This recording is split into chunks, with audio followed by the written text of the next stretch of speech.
Nous sommes en 1976. Vous allez découvrir la reine de Venise. La femme qui s'était mise en tête d'acheter une œuvre d'art par jour. La dernière personne à avoir possédé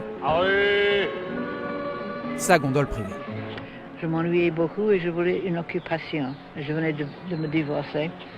Et une amie m'a dit ou de monter une maison d'édition ou de monter une galerie d'art. Et je pensais que une maison d'édition me coûterait trop cher. Alors, au lieu de ça, j'ai monté une galerie, mais pas pensant à tout l'argent que j'allais dépenser là-dedans. Peggy Guggenheim, ou l'histoire d'une provocatrice richissime, elle collectionnait les plus grandes œuvres et sous la couette, les plus grands artistes. Entre autres dans son lit, Samuel Beckett et Marcel Duchamp. Une mécène née à la fin du 19e siècle qui bouleverse le monde de l'art au 20e siècle. Elle fait connaître Mark Roscoe et Jackson Pollock aux Européens et les surréalistes aux Américains. Une excentrique aux lunettes de légende. Une Américaine au destin incroyable qui commence avec le naufrage du Titanic.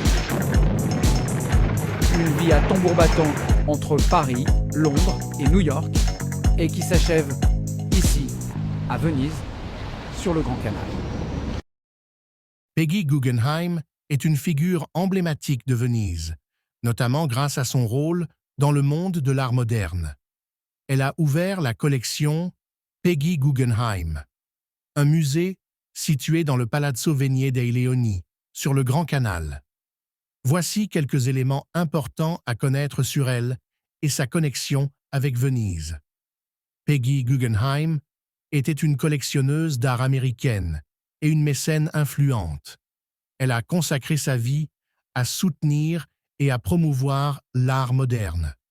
Elle a rassemblé une impressionnante collection d'œuvres d'artistes majeurs comme Picasso, Dali, Mondrian, Kandinsky et Jackson Pollock. Venise et le Palazzo Venier dei Leoni. Peggy s'est installée à Venise en 1948, après avoir présenté sa collection à la Biennale de Venise. Elle a acheté le Palazzo Venier dei Leoni, un palais inachevé du XVIIIe siècle situé sur le Grand Canal. Elle y a vécu jusqu'à sa mort en 1979, tout en ouvrant son palais au public pour partager sa collection. La collection Peggy Guggenheim. C'est aujourd'hui l'un des musées les plus importants de Venise. Il expose des œuvres majeures de l'art du XXe siècle, y compris du cubisme, du surréalisme et de l'expressionnisme abstrait. Le jardin de sculpture, Jardin Nasher, est un lieu emblématique de l'exposition, avec des œuvres en plein air.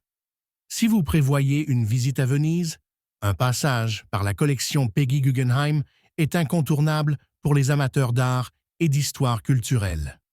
Si cette vidéo vous a plu, n'oubliez pas de mettre un pouce bleu, de partager et de vous abonner pour ne rien manquer de mes futures vidéos sur Venise. N'hésitez pas à commenter. Venise m'en vôtre,